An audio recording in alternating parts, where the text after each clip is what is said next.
मला म्हाताऱ्याचं ना एक कळत नाहीये, काय जादू होतीये, काय होतंय तेच कळत नाहीये.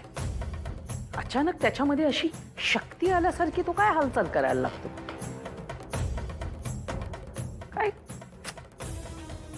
वारीच्या दिवशी सुद्धा बघितलं, असंच काहीतरी झालं असणार तेव्हा तो हालचाल करायला लागला होता. आणि आता काय वेगळंच ऐकतेय मी.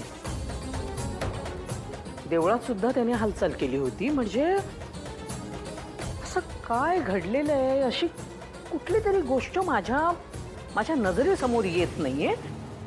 काय असेल ते मला खरंच कळत नाही. आई, का तू स्वतःच्या मेंदूला इतका त्रास करून घेतेस? हा अगं, गोष्टी खूप सिंपल आहेत. म्हणजे हे बघ, त्या कमळीने गावावरून तेल आणलं, त्या तेलाने त्या म्हाताऱ्याची मालिश केली. अगं, त्याच्यामुळे फरक पडला असेल, संपला विषय. मूर्ख आहेस. कधी कधी असं वाटतं ना की तुला डॉक्टरकडे घेऊन जावं आणि हा जो काही आहे ना तुझा, तो जरा चेक करून घ्यावा.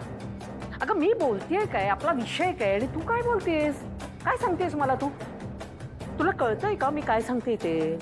हा म्हातारा असा चालू बोलू लागला, अचानक बोलायलाच लागला तर तुला माहितीये, सगळ्यात आधी माझी वाट लागेल. माझं उरलेलं सगळं आयुष्य मला तिकडे तुरुंगात काढावं लागेल. तुला काय, आम्ही एक वेळ ठीक आहे ती वाचेल, नातं आहे ना, रक्ताचं नातं आहे. पण माझं काय, माझी तो खरोखर वाट लावू शकतो. तुला नाही कळत आहे. तुझी काय वाट लागायची नाही, कळलं? तुला मी पुरती ओळखून आहे. कुठल्याही सिच्युएशन मधून निघायचे 100 मार्ग तुझ्याकडे असतात, हो की नाही?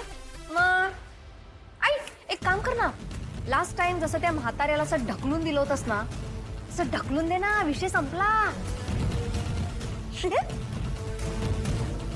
चुप बस, कळलं?